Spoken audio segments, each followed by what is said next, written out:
Welcome to NTD Newsroom. I'm Don Ma. U.S. tariff exemptions for low-cost imports has ended.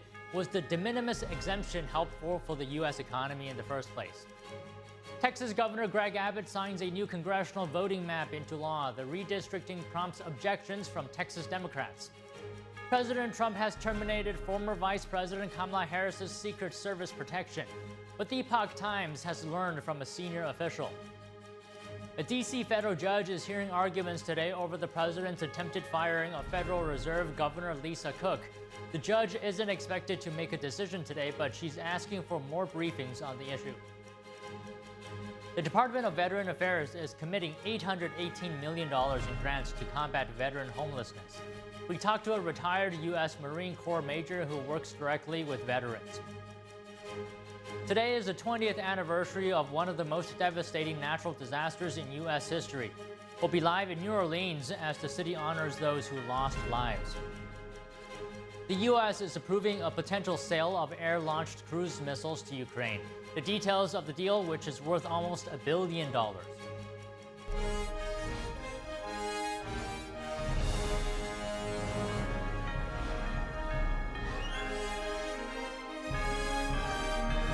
This is NTD Newsroom, live from our global headquarters in New York City. Good afternoon and happy Friday, everyone. The White House has announced that it's canceling $4.9 billion in foreign aid. But this could set up a conflict with Congress. The Office of Management and Budget says President Trump used a maneuver that could effectively bypass congressional approval. It's called a pocket rescission, and it only works within 45 days of a fiscal year's expiry, so September 30th. The funds are withheld during the 45-day congressional review period, and if Congress doesn't act before the fiscal year ends, the funds expire. Pocket rescissions are uncommon, and the last one attempted was in 1983 by President Ronald Reagan. The maneuver sets up tension in Congress as it faces an October 1st deadline to avert a government shutdown. Democrats hint that they could stall a funding bill if Republicans don't push back against Trump's pocket rescission. Former Vice President Kamala Harris no longer has Secret Service protection. While former presidents receive Secret Service protection for life, federal law dictates that vice presidents receive 6 months of protection after leaving office. For Harris, that period ended on July 21st. However, then-President Joe Biden reportedly signed a directive to extend her protection for an additional year. Now, President Trump has canceled that extension. The executive memorandum dated Thursday directs the Department of Homeland Security to terminate the service on September 1st. The White House and Secret Service did not immediately comment on the matter. And Texas Governor Greg Abbott has just signed a new congressional voting map into law. The redistricting will give Republicans additional congressional seats for next year's midterm elections. Here's what the governor had to say. I want to thank Lieutenant Governor Patrick, Speaker Burrows, Senator King, Representative Todd Hunter, Representative Cody Vasut, and all of the legislature who stayed in the Capitol and got this law to my desk.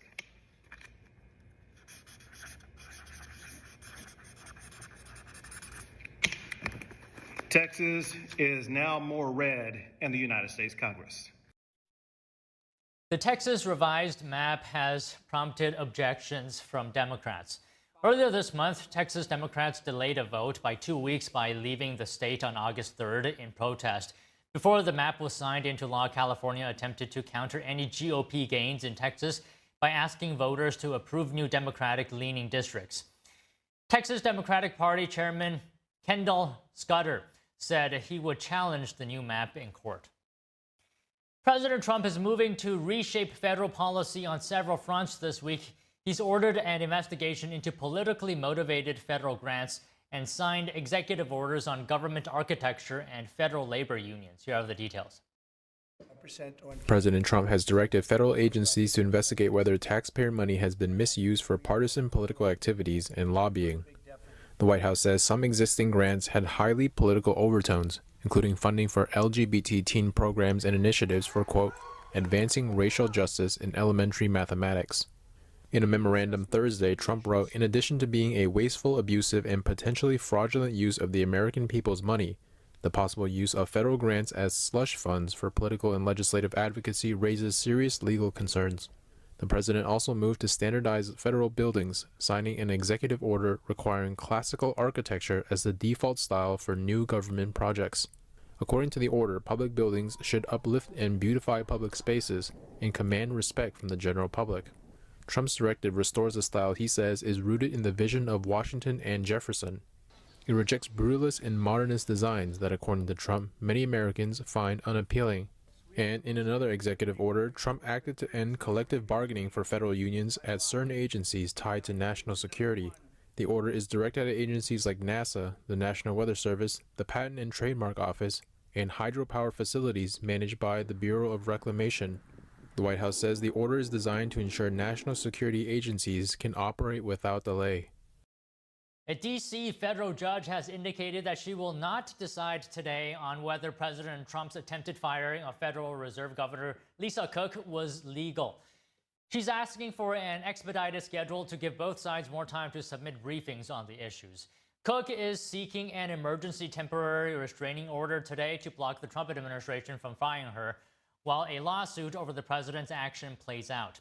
On Monday, President Trump posted a letter addressed to Cook saying she was being removed from the Federal Reserve Board of Governors due to mortgage fraud allegations. Cook filed a lawsuit to challenge the move, asking the court to declare Trump's firing order unlawful and void. U.S. District Judge Gia Cobb questioned Cook's attorney for more than an hour over whether or not the alleged fraud without a conviction is enough to meet the cause requirement for removal. The government has argued in court filings that the president has discretion to decide whether or not the alleged act is enough. President Trump has chosen an acting CDC director after firing Susan Maneras. Her replacement is Health and Human Services Deputy Secretary Jim O'Neill. Before joining the Trump administration's HHS in June, O'Neill worked in the HHS during the George W. Bush administration and also in the private sector in hedge funds. He does not hold a medical degree or have medical training, but he said he has learned a lot about the medical field or the health field during his time in the government. During his confirmation hearing earlier this year, O'Neill said he supports the CDC's immunization schedules. But he also previously criticized the CDC over how it redefined the word vaccine and how it held back some data on COVID-19 cases among the vaccinated. The Education Department is accusing Denver public schools of violating Title IX, which prohibits sex-based discrimination. That's because the school district converted sex-separated restrooms into all-gender facilities. The school district is allowing students to use intimate facilities matching their gender identity rather than their sex. An investigation by the Education Department found that Denver's East High School converted a girls' restroom into an all-gender facility, but still kept an exclusive restroom for males. The Education Department says the school district created a hostile environment for its students by endangering their safety and privacy. The department offered the school district a 10-day window to voluntarily make changes or risk enforcement action, but it's unclear what the penalties could be. The Epoch Times newspaper reached out to Denver public schools but has not yet received a response. Americans kept spending in July despite higher inflation. New data released by the Commerce Department today shows consumer spending rose 0.5 percentage point from June. That's slightly below expectations, but still a slight uptick from the 0.4% increase in June, according to FactSet. Taking into account inflation, spending rose 0.3% last month, up from only 0.1% in June. That's right in line with what economists had expected. July typically brings summer sales events, including Amazon's Prime Day, and is a big month for back-to-school shopping. However, today's report showed that spending on cars and financial services drove the lion's share of last month's spending gains. President Trump is ending a long-standing tariff exemption, hitting billions of small packages with new import taxes. This comes as tariffs deliver a record $30 billion in revenue in August. Starting today, all shipments valued under $800 will be subject to duties, taxes, and fees, closing the so-called de minimis loophole that's been in place since 1938. Officials say the move will help curb drug trafficking, piracy, and counterfeit goods while generating billions in new revenue. White House trade advisor Peter Navarro said closing the loophole will save American lives and add up to $10 billion a year in tariff revenue. In 2015, the exemption was raised from $200 to $800. Since then, packages claiming the exemption went from 139 million to over 1.3 billion in 2024, many from fast fashion platforms like Shein and Temu. The administration stresses this change is permanent with no chance of reversal. The exemption's cancellation initially targeted China and Hong Kong, but today it was eliminated for all nations. Joining us now to discuss is Vance Ginn, president of Ginn Economic Consulting. He served as chief economist at the White House Office of Management and Budget under the first Trump administration. And we have Daniel Lacaille, chief economist at Tresses, a wealth management and financial service company. He's also an international financial analyst and author of the book Freedom or Equality. So first of all, great to have you both here. Good to see you, Vance. Good to see you, Daniel. Daniel, if I may, let me start with you. Can you talk to us about whether was the de minimis exemption helpful to the economy before it was eliminated? I think that exemption made no discernible impact on the economy. And actually, if anything, as you had very well mentioned, it was viewed as a loophole to avoid tariffs and to increment the level of origin washing from some of the Chinese imports. So in general, that was one of those policies that in paper and in headline generate a certain level of logic saying that, well, this might be a positive for the economy, but it ended up having no discernible positive impact whatsoever.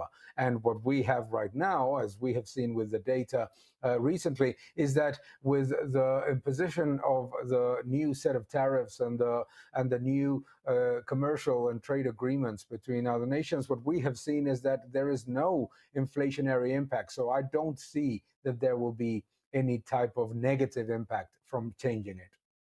Vance, can I get your thoughts now? How are you looking at this? It seems like members of both parties have viewed the exemption as potentially harmful for the American company. What do you think, economy?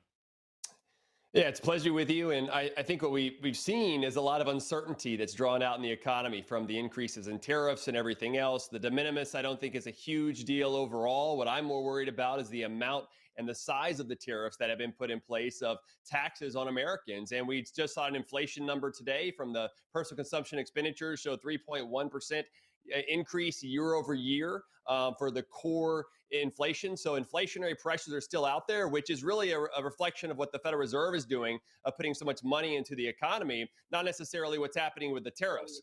Inflation is always and everywhere a monetary phenomenon, not a tariff phenomenon, because that reflects relative price changes on things that have tariffs on them that we're importing, not necessarily on all, a lot of the general prices of goods and services across the economy. And so while I don't think the de minimis thing is too big of a deal, I'm more concerned about the tariffs and the trade protectionism that's going on, because at the end of the day, Americans should be free to purchase what they want to purchase from wherever they want to purchase.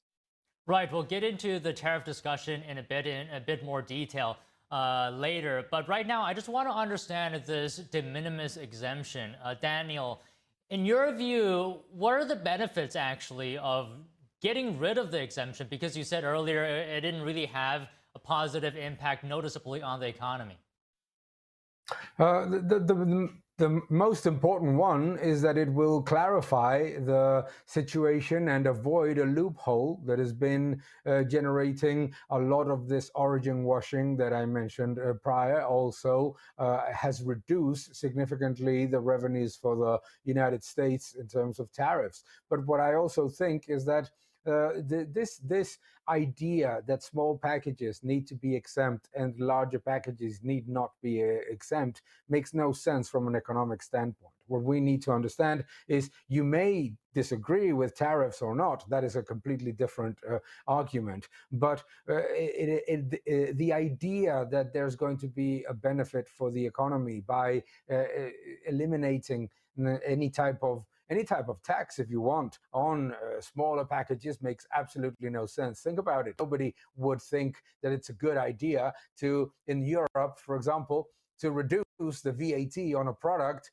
if it's a small package versus a larger package. What is going to happen? That they're just going to suddenly, you're going to have a massive increase in the small packages. And obviously that has no impact. Furthermore, what we have seen is that actually the margins of companies that were taking the advantage of this loophole actually increased. So it's not even something that was generating a positive outcome for consumers. It was simply something that benefited. And obviously, if you have a loophole, taking advantage of it is not a bad thing. I'm not questioning that strategy, but certainly it did not have any type of positive outcome, for consumers.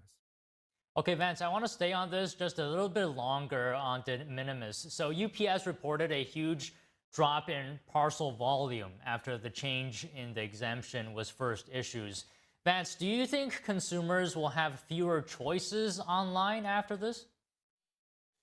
It depends. I mean, I think, like Daniel was saying, I think it's important not to pick winners and losers with the tax code, including the de minimis. No matter what the size should be, it should be up to us as consumers to be able to purchase that across the way. And so, we'll see how much of an impact this has. But if they're reporting that it had an impact before, let's see what happens now. I mean, I think one of the things that we've seen within tax policy, and especially within tariffs and everything now with the de minimis and everything else, is there's a lot of complications. It's a labyrinth form of a maze of different taxes that are on businesses. And so removing some of those, like this de minimis situation, I think actually frees them up to make more profit-driven decisions versus what the government is telling them, okay, it's too small of a package or too big. That's just nonsense. It should not be a part of any sort of the tax code.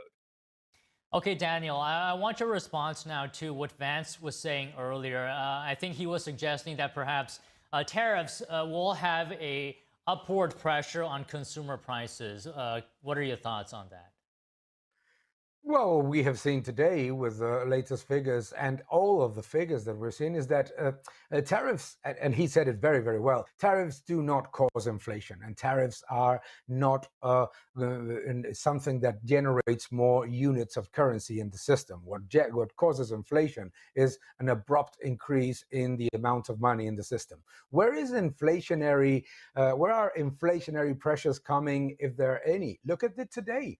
In financial services, it's coming from the enormous boost of the financial market and the stocks. And we saw the other day, for example, in the PPI, how the only real inflationary pressure came from the portfolio management and the financial services part. So all of these things are important. And what we need to go all the time back to is, instead of saying that tariffs are the cause of inflation, is to go back to what is reality and what is macroeconomic certainty, which is that money supply is growing, global money supply is growing, central banks are exceedingly dovish. There may be some level of inflationary pressure, but it's not going to come from tariffs. It's going to come from the destruction of the purchasing power of the currency, which is the only thing that makes aggregate prices go up. And remember that what people are all the time trying to take us in the debate is to talk about individual prices. You hear a lot on the media, etc., how, oh no, but the prices of such good have gone up and the price of that good has gone up. No. Inflation is the destruction of the purchasing power of the currency, and price increases are a consequence of inflation. Tariffs do not cause inflation. You may criticize tariffs for other reasons, for political reasons, for commercial reasons, whatever you want to call it. Some people even call tariffs a reverse subsidy on the United States, whatever you want to call it. However, you cannot say that they cause inflation. Okay, Vance, your response. Well, I mean, I agree with him for the most part. I do think we see some inflation, well, not inflation, but price increases. When you look at steel, steel here in the United States, prices are going up compared to Europe and other places. Some good charts out there recently that I've seen on that. We've also seen some of our other import prices have been increasing as well. So, but I mean, that's a direct reflection of the higher tax on those to Americans. I mean, tariffs are taxes on Americans. We should understand that. And I think this is part of the play that the Trump administration wants, is for Americans not to purchase as much imports, thereby increasing the price because they want to close trade deficits.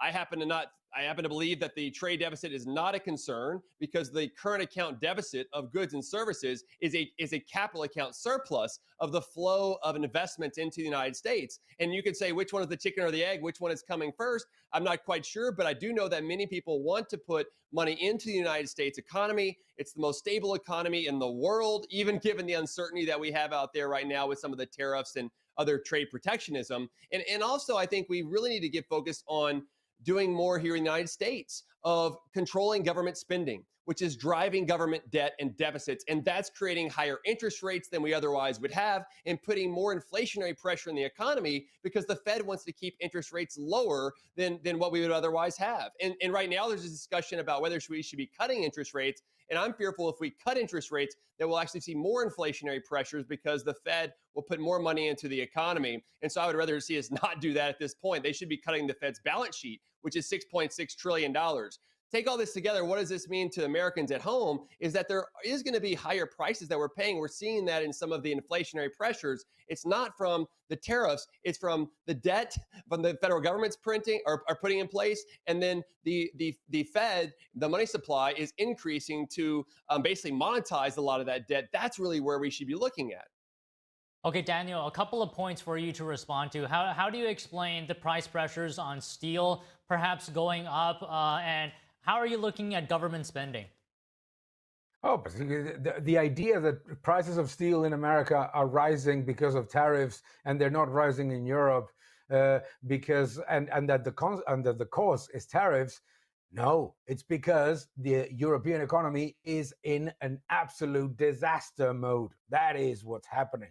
The reason why steel prices in an industry that is overloaded with capacity. Overcapacity is the norm in the steel industry. So what is happening actually is that there is overcapacity in steel. No country wants to reduce capacity. At the same time, some countries in Europe particularly are subsidizing the production of steel, and the price of steel in Europe is actually not declining, is going up at a slower pace for a very simple reason, that Germany, France, that most of the large economies in Europe are actually in stagnation. And the ones that are allegedly growing, like Spain or Italy, are because of services tourism. So that has absolutely zero to do with tariffs. Furthermore, if there is a sector that proves that tariffs don't cause inflation, that is the commodities sector. Look at anything that goes from oil to natural gas to coal, everything. What is proving is that actually producers have the ability to, not producers, but the entire chain of is very complex and absorbs the vast majority of it. Furthermore, in any case, I'm glad to see finally steel prices doing something in the United States. It's going to come down very, very quickly. Okay, Vance, we just have a tiny bit of time left. You get the final word today. Any final thoughts? Well, I think it's a great discussion, and it's something we need to keep looking at, because tariffs, I thought, were a part of a temporary way to bring others to the negotiating table. But it seems like this is going to be a more persistent, long-term tariff imposition by the Trump administration, and potentially after that. They're expecting $3 trillion in new revenue coming in over the next decade. So that indicates to me that it's more permanent. And I hope that that's not the case. We should not be in a situation to be raising taxes on Americans, and instead we should be cutting government spending and finding a way to deal with our fiscal crisis, which comes from government spending, not from revenue. And so that would also allow for more economic growth across the economy as well. Well, one thing's for sure, that this topic is probably going to be discussed for the foreseeable future as long as the tariffs are in place. Thank you very much for your time today, Vance and Daniel. Thank you. Great pleasure. Coming up today is the 20th anniversary of one of the most devastating natural disasters in U.S. history. We'll be live in New Orleans as the city honors those who lost their lives. Don't go away.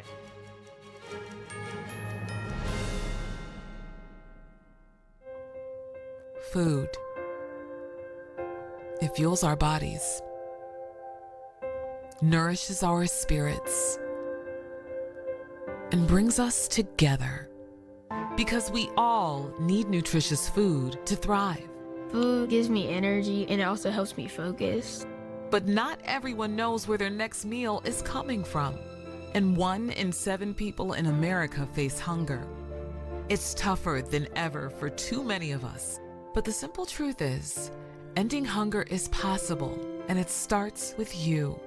Call or go online to helpfeedingamerica.org and give $19 a month, just 63 cents a day, to help families in your community facing hunger. Feeding America works from coast to coast with partner food banks, food pantries, and meal programs. Your monthly gift delivers food where it's needed most, puts fresh food on the table, and helps kids have healthy meals all year round, even when school is out. You can see the difference with the kids when they're full. Food is everything. Please call the number on your screen or go online to helpfeedingamerica.org. Give $19 a month. Your first gift can double an impact. And we'll send you this free canvas grocery bag as a reminder of how you're helping to end hunger for good. When it comes down to it, it's about taking care of your family first and the loved ones that you need to provide for. Food donations help me tremendously, and I'm very grateful for the food bank. I have hope. The simple truth is, ending hunger in America is possible. You can help make it happen. The need is urgent. Call or go online now to helpfeedingamerica.org, and your gift can double in impact. Whispered across generations, a hidden secret unveils the essence of longevity and vitality, a timeless legend regarding energy and wonder. Rooted in ancient health wisdom, we proudly introduce Pure Tang Black Ginseng, a 100% natural organic energy drink made from premium 6-year-old Korean ginseng. It takes 2,260 days and nights from seed to growth, undergoing a meticulous 9-step process of steaming and drying. Black ginseng reaches its full potency, enriched with ginsenoside RG3 and enhanced absorption efficiency. No sugar, no caffeine, no artificial ingredients. Experience the pure natural power of Pure Tang Black Ginseng. Nourish your body, strengthen your immunity, and boost your energy. To order Pure Tang Black Ginseng, please visit puretang.com.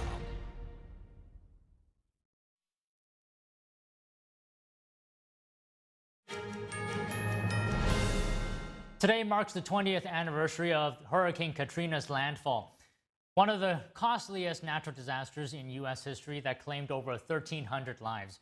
Local organizations like the New Orleans Katrina Commemoration Foundation and the Hip Hop Caucus are hosting events to mark the occasion. We're going live now to NTD national correspondent David Lam in Louisiana. Hi, David. Please give us an update. Yep. Hey, Don. Good to see you. So far, if I were to describe the scenery or the environment, it's that the suffering has made people in New Orleans develop a stronger drive to rebuild. So earlier behind me, it's vacant now, but earlier within the past few hours, it was packed with people and speakers just sharing their experiences through Hurricane Katrina and how the rebuilding process has been. And a lot of the scenery here, you could definitely see the rebuilding and the impact. So we're going to show you part of the wall and the levee and what we're going to look at around here. So you'll see part of this levee is painted by a mural, and that's done by community members to help them cope, but as well as unite. And part of this wall was actually, it fell down during the 2005 hurricane. And that caused water levels to flood up to 15 feet high in some areas and throughout this neighborhood. So from across the wall, on the other side of the wall is a body of water connected to the Mississippi River. And just how close it is on the other side, you see this neighborhood. And in 2005, the area was devastated. It costed over $100 billion in damages total. and you could see some of the buildings many are rebuilt, cleaned up, but some, not all, are still in a rundown condition. So, but the big thing is that people have been uniting, and the mayor spoke today at a wreath ceremony at the Katrina Memorial. Let's take a listen. And we know that on this day, 20 years ago, August 29, 2025, our city and our lives were forever changed. But 20 years later, we stand and we sit here united. We're not united in faith, but united in real purpose. And it's been because of each and every one of us that are here, that are throughout the city of New Orleans, who made sure that every single one of those 20 years later, New Orleans is still here, New Orleans still stands, and New Orleans is truly positioned. And that's just some of the resilience that you've seen from a New Orleans resident. So, Steph? So, David, when it comes to marches in New Orleans, what is the second line? Yeah, Don. So the second line, so earlier the people here, they were getting ready to march up until 6 p.m. local time. And the first part of the march is to commemorate the Solomonists and those that lost their lives, to honor those victims. Now, the second line is the interesting part, because halfway through the march, there will be a second group of attendees that line up after the first group. And this second line has a more festive, exciting, and musical energy. So this is sort of a balance to this to the culture here. So we have the solemnity, but as well as the rebuilding and the energy that comes from overcoming the suffering. So that's what the second line is, and it's unique to New Orleans. But also there's many parades as well that does it. But this is something that they talk a lot about here. I've been hearing the term second line a lot. Don? All right, David, good to hear from you. Thank you. As the nation marks 20 years since Hurricane Katrina, residents are reflecting on the catastrophic storm and its aftermath. Survivors look back on the disaster when the city's levees failed to stop the floods. NTD's Andrew Thomas has the story. So we are standing here. In 2005, Sandy Rosenthal evacuated ahead of Hurricane Katrina. After the storm subsided, she founded levees.org that same year. The goal? To hold public officials accountable and preserve a tragic chapter in New Orleans history. We, as residents, didn't know the levees weren't finished. As far as we knew, they'd been completed in 2000. We thought we were ready. And no one in their wildest dreams ever thought they would break and unleash Niagara Falls. At the London Avenue Canal breach site, the organization created the Flooded House Museum. The replica of a storm-ravaged home illustrates what families experienced when they returned to the city. Rosenthal says the location is an easy trip for visitors who want to learn more about the tragedy. The London Avenue Canal breached just a stone's throw from this house. And it was one of the worst breaches in terms of the amount of water that it unleashed. It actually pushed houses out into the street. Lonnie St. Jr. II was 10 years old when his family fled the city. He still has vivid memories of the catastrophe. When we were leaving, actually, I remember turning around and looking out the back window of our car and seeing the entirety of the storm, and that's never left me. St. Jr. says the city today has returned to its lively self, but some parts of the city remain empty, remnants and reminders of the storm 20 years later. Andrew Thomas, NTD News. Coming up, the Department of Veterans Affairs is committing $818 million in grants to combat veteran homelessness. We talked to a retired U.S. Marine Corps major who works directly with veterans after the break.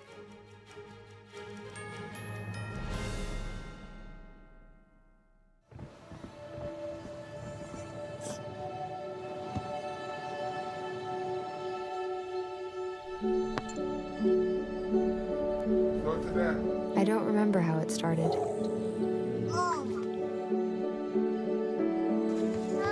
Our back and forth. Victory. Fumble. Repeat. It always came back. Dad!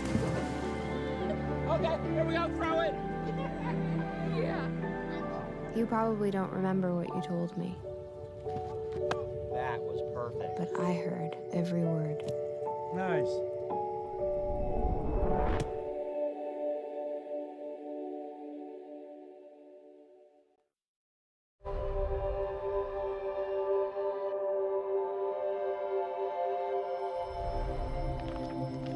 My 15-year-old son, Ethan, and I had a fun and relaxing morning. We returned home, and Ethan walked to his best friend's house an hour later. I heard the ambulance scream by the street, carrying my beautiful boy. Ethan was shot in the head in his best friend's house with an unsecured gun. He had zero chance of survival. The father, the gun owner, he stored his 3 guns and bullets in a shoebox. How do you feel? That has to be the most horrific experience that a human could ever have. David, would you give any advice? First thing you do is not keep your ammunition with your weapons, and that your weapons need to be locked at all times.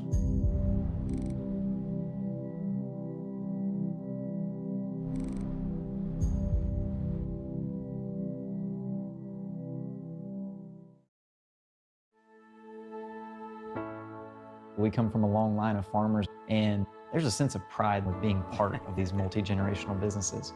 But there's also a significant amount of pressure. My senior year of high school, my dad made the decision that this world no longer needed him in it. I don't know if he was overwhelmed by the bills and checks that weren't going to be coming in because of the strawberries dying off, but it breaks my heart that my dad made a permanent decision for a temporary issue. Don't feel like you have to go through it alone.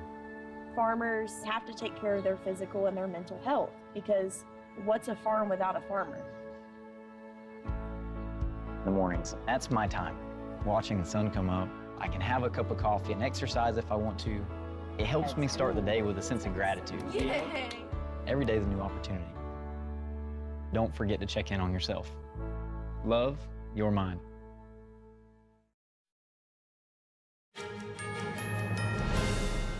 The Department of Veterans Affairs is committing $818 million in grants to combat veteran homelessness. Joining us now to discuss is retired U.S. Marine Corps Major Chris Lovell, CEO and founder of Lovell Government Services. Good afternoon, Major Lovell. How much of an impact do you expect this grant money to have on veteran homelessness nationwide? Good afternoon, Don, and thanks for having me on to talk about this important issue. It's I think the $818 million is just another great win for the battle against veteran homelessness. And it's one veteran is too many on the street. But the good news is the veteran homeless population has decreased drastically since 2010. And the population that we know is about 32,882. And this $818 million that is going to be dispersed throughout around 235 organizations that focus on helping veterans get back on their feet is a great step to reducing that veteran population even more. So, Major, from your perspective, with working directly with veterans, what are some of the factors that make them vulnerable to homelessness that are different from the general public? Sure, great question. There's a lot of factors. Obviously, everyone's different. They all have their different circumstances, but one of the largest factors that we see is that it's mental health struggles, right? PTSD, anxiety, followed by substance abuse, in various forms. Sometimes it's just really when you leave the service, a lot of veterans don't realize how much of a community that they have. It's almost like a family. And so when you leave a cohesive unit that you had shared experiences with, and you leave and go back to wherever you choose to go, you don't have that support network anymore. And so there's this, they feel like they're not connected. And so a lot of combinations of those things, social isolation, it just kind of compounds.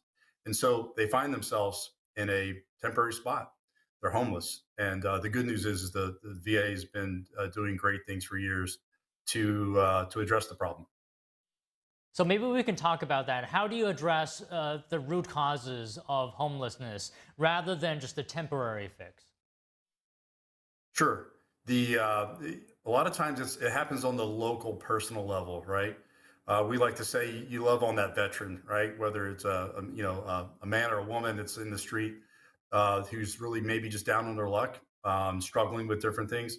It's addressed on the local level. I don't think you're ever going to get rid of substance abuse. It's always going to be an issue. It seems like veterans struggle with it sometimes more than the general population. But at the end of the day, it's that human connection. And I think the great part of these grants is going to local charitable organizations that focus on homelessness, specifically targeting veterans.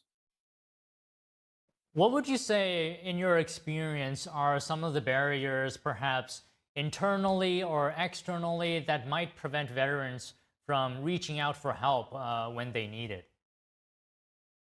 Sure, Don. I mean, veterans are just proud people, right? Sometimes it's hard to humble yourself and ask for help. And the good news is for those veterans who can't, these organizations are seeking them out to let them know that they're appreciated, their service was appreciated, and that they deserve the care that they earned during their service. And so this is a great step forward. So you've seen a lot in your time helping veterans, and what are some of the success stories that are potentially motivating? Perhaps you can share with us. You've seen in veterans that you've helped to get back on their feet. Sure, we help literally thousands of veterans every month with the medical care that veterans get throughout the 171 veteran centers throughout the country. And there's so many success stories. How much time do we have, Don? We could talk, but I have veterans that will just call me and say, "Hey, Chris, I'm struggling with some anxiety. I'm having some problems with getting this device. I'm wait time maybe at the VA. Maybe they have an appointment the following week. We'll FedEx them, an anxiety device called the Calm Ego, and it's a small device like an albuterol inhaler, but it's over the counter." And it just lets them know that somebody cares about them. It's something they can hold in their hand that helps them to reduce their anxiety. It's super low cost, and we do this on a regular basis for hundreds of veterans every month.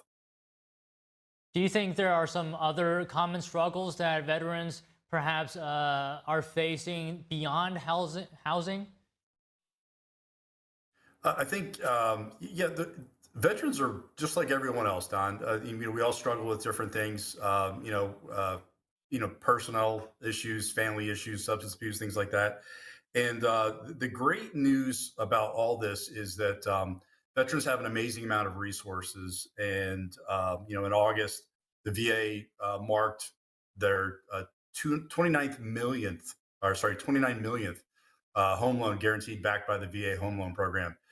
Since the program started in 1944, that program alone is helping veterans stay in their homes. And the president just signed into law, HR 1815, which is the Reform Act for Veteran Home Loans, which allows the VA to, if a veteran's struggling, they can back the debt for the veteran and keep them in the home longer. And what a lot of folks don't realize is sometimes veterans are actually in the veterans hospital getting care when they miss their mortgage payment. So it allows the VA, the Veterans Administration, to take care of that debt. It could be temporarily. The veteran can pay back the VA if he chooses to, or if he doesn't, then that's just it's taken care of and taken care of during the sale of the house whenever that happens, whenever the house is sold. So a lot of great programs that Secretary Collins has worked with in just the last few months to help keep veterans, so many resources to keep veterans off the streets and, in a great place and on a path forward. So earlier you said that you help 1,000 or more veterans each month. Honestly, that is very surprising in a good way. It's incredible what you're doing here. What gives you optimism about the future? What motivates you to do what you keep doing? Don, what motivates me is, after 24 years of service in the Marines, I want to continually be around veterans and support veterans. And it gives me sense of purpose and to be able to interact with veterans, to still, we employ out of our 40 employees, 80% are veterans. Most of them are disabled veterans themselves. And just connecting with other veterans throughout the country, letting them know that, hey, we're still here. You may not be on active duty anymore, but we still care. We're still here, and we want to make sure that you're in a good place, and that you're taking advantage of the benefits that you've earned. Whether some don't realize that they do have benefits out there and resources that are available to them to help them if they're struggling. And so it's just a rewarding part of what we do. We're happy to be a small part of what the VA does. Okay, Major, just one last thing. If there is one message of encouragement you would like to give veterans listening to this, what would it be? Well, if you're struggling, we love you. And you should reach out to a fellow veteran or even a family member. Let them know, what you're going through and what you need. Because sometimes, it's just that first step, just, humbling yourself, just ask for help. You'd be surprised how many great people are out there that want to help you through whatever you're struggling with. So I think the biggest thing is just communicate, let people know where you are and what you need. And you'd be surprised at how much help you're going to get. Well, okay, Major, thank you very much for coming on the show. We appreciate your time, and thank you for doing what you do. Thanks, Don. Appreciate the time. Next, Russia and Ukraine keep discussing a possible meeting between its presidents, but for now, the fighting continues, and the U.S. is approving a potential sale of cruise missiles to Ukraine worth almost $1 billion. NTD's international correspondent Arian Pazdar has the latest. Ukraine keeps pressing for a presidential meeting with Russia. President Vladimir Zelensky says he wants to discuss security guarantees with Trump and Russian President Vladimir Putin. Ukrainian officials are seeking robust commitments from Kyiv's allies as part of any peace deal. Regarding the security guarantees, we are organizing the European track next week so that everyone understands clearly the architecture. Then, during a meeting next week, we want to connect with President Trump and tell him how we see it. The Kremlin says Putin does not rule out the possibility of holding such a meeting, but according to a spokesman, it's still too early for that. Putin believes that any meeting at the highest level must be well prepared so that it can finalize the work that must first be carried out at the expert level. At this point, we can't say that the expert work is in full swing. And Special Envoy Steve Witkoff met with Ukraine's Chief of Staff, Andriy Yermak, in New York on Friday. That's to discuss Russia's latest deadly strike on Kyiv and the need for pressure on Moscow to bring peace closer. Yermak says the key priority is to push forward real diplomacy and ensure the implementation of all the agreements reached at the Washington summit. We are coordinating our efforts. The U.S. has approved a potential sale of air-launched cruise missiles to Ukraine worth an estimated $825 million. The potential sale of over 3,000 extended-range attack munition missiles includes GPS guidance kits and electronic warfare defenses for the weapons. NTD News. Chinese troops are set to march in Beijing next Wednesday. The parade will mark the 80th anniversary of China's victory in the Second Sino-Japanese War. That's as the U.S. led Western alliances raising alarms over China's military activity in the Indo-Pacific. Tiffany Meyer from China in Focus has the report. On Thursday, China released a list of foreign leaders attending its upcoming military parade. At the top were Russia's Vladimir Putin and North Korea's Kim Jong-un. Other attendees include officials from Iran, Belarus, and several Asian countries. Even leaders from Indonesia and Malaysia, which have maritime disputes with China, are expected to attend. In total, 26 foreign leaders will be at next week's parade. But analysts note that China's support for Russia's invasion of Ukraine may be keeping many Western countries away. So far, only Slovakia has confirmed attendance. When asked about the absence of European leaders, China's foreign ministry said the contributions of many European countries during the Second Sino-Japanese War will always be remembered. To put that war in historical context, China's current ruling party, the Communist Party, actually played only a limited role. Japan officially invaded China in 1937 and surrendered in 1945. At the time, the country was governed by the Republic of China, the government now based in Taiwan. Its military fought as the main force and accepted Japan's official surrender. The Communist Party was just a small militia back then. It only came to power later after defeating the Republic of China. Fast forward to this month, Taiwan has banned current and former officials from attending any war-related event hosted by the CCP. A Taiwanese spokesperson also denied any role by the Communist Party in fighting the Japanese. Meanwhile, Japanese media say Tokyo has been warning other countries through its embassies. Officials said China's upcoming military parade focuses heavily on historical issues and carries a strong anti-Japan message. They advise leaders to think carefully before attending. Zooming out, U.S. lawmakers and political analysts have described China, North Korea, Russia, and Iran as a new axis of evil. Now, some Western scholars call them an axis of upheaval, citing their role in global conflicts. For more exclusive China news and in-depth analysis, tune in to China in Focus with Tiffany Meyer at 9 p.m. Eastern right here on NTD. A police killing has sparked unrest in Indonesia. Students are vowing more protests after a motorcyclist was killed by a police vehicle. Here's more. Hundreds of protesters have taken to the streets over the death of Afan Kurniawan. The rideshare driver was hit near Parliament yesterday, while police were trying to dispense a demonstration over lawmakers' salaries. The trigger was last night when our friend Afan became a victim. Honestly, I cried seeing the news. I'm appalled, I'm angry. All emotions are mixed in me. I want everything that's happened. All of the sins of the police, they should atone transparently.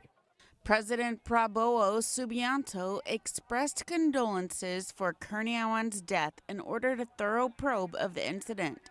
Police say the crew of the armed vehicle involved has been arrested.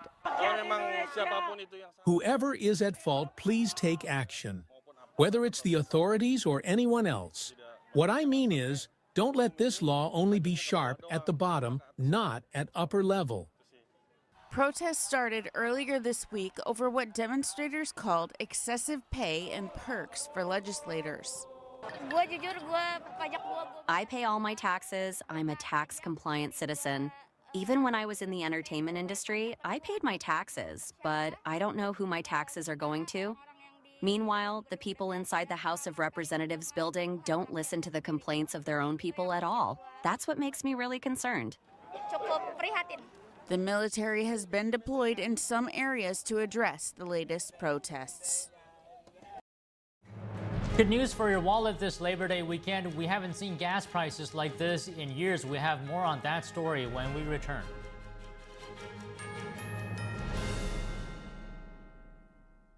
Is deep-sea fish oil really healthy? Due to pollution in the oceans, most fish contain heavy metal elements and radioactive substances. That's why it's so important to choose a pure source of omega-3. Puritan Green Vegetable Omega-3 is made from purslane and perilla seeds, which are rich in nutrients and minerals. It effectively improves brain power and is beneficial to the heart's health. Puritan Green Vegetable Omega-3. Eat 2 a day and you'll feel brand new. The bladder control aisle. You won't shop here again. Your private business is your own. The constant struggle is over. Now there's a better way. It's HDIS. We home deliver bladder control products. We understand how you feel. For over 25 years, we've home delivered to many of the 20 million Americans who deal with incontinence. We offer all brands. We pay shipping and use plain, unmarked boxes. If we can help you or someone you care for, call for your free product sample pack and $45 in money-saving coupons.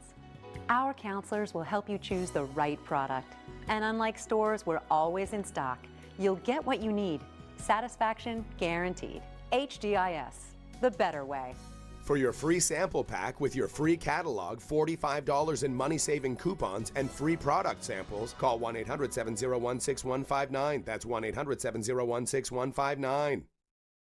I'm excited to announce that we're having a huge sale on overstock and brand new products. For example, MyPillow Percale bed sheets, every color, every style, every size, only $29.88. Our Percale bed sheets are breathable, cool and crisp, and they're perfect for spring and summer. And check out Rev 7, the next generation of energy drinks. It tastes great, and it gives you energy all day with no jitters and no crashes. Best of all, it's actually good for you. And for a limited time, try our 3-pack absolutely free. So go to mypillow.com or call the number on your screen. Use your promo code to save 20% on our Rev 7 12-packs, or try our introductory 3-pack absolutely free. And our Percale bed sheets, all sizes, only $29.88. Twin size, full size, queen size, king sizes, all $29.88. Inventory is extremely limited at this price, so order now.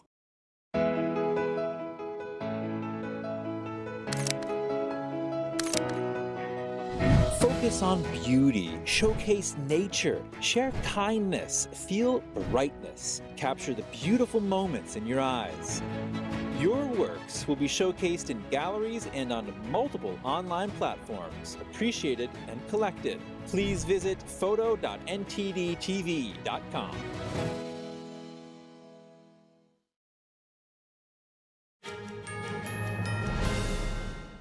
Good news for your wallet. Gas hasn't been this cheap on Labor Day weekend since 2020. Gas prices are expected to average $3.15 per gallon this year. And in some parts of the country, gas will be less than $3 per gallon. The lower gas prices are largely due to the fact that oil prices remain low. Police in Auburn, Indiana had a wild chase earlier this week thanks to a loose horse. Police encountered the horse running through a residential area after following the horse through the streets. They were finally able to contain her in a grassy area. Officers were able to get a hold of the horse's owner, who arrived shortly after to take her home, safe and sound. But Wednesday wasn't the first time the horse gave officers a run for their money. Officers corralled the same horse Monday after it was spotted running through downtown. If you love great music, here's something special. The NTD International Chinese Vocal Competition is taking place this weekend, August 30th and 31st. Top Chinese vocalists from around the world will bring bel canto to life, performing everything from Western opera to Chinese art songs. It's a unique opportunity to experience tradition and artistry coming together, all at the Kaufman Music Center in New York City. Coming up after the break, Secretary of State Marco Rubio will make his 4th visit to Latin America on the first week of September. The trip highlights the Trump administration's efforts to eliminate national security threats emanating from the region. That and more when we return.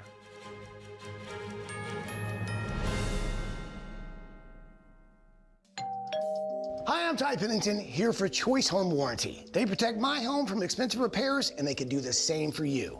No matter if it's your refrigerator, plumbing, or more than 20 other home systems and appliances, Choice Home Warranty has saved millions of homeowners a whole lot of money. For a low monthly fee, you get their nationwide network of trusted local technicians with plans that cover repairs and replacements done quickly and the right way. No more headaches searching for technicians. No more budget-breaking chaos. Just a peace of mind of having Choice Home Warranty at your service. Call Choice Home Warranty now and save big with their special offer of your first month free and free limited roof coverage. Call now. Call Choice Home Warranty for your free personalized quote and to get your first month free. Call in the next 5 minutes, and as our special offer, you'll receive free limited roof coverage. Call now to lock in your rate and save big. Call 800-210-9106. 800-210-9106. Amazing grace, how sweet the sound that saved a wretch like me. I once was lost, but now I'm found. Was blind,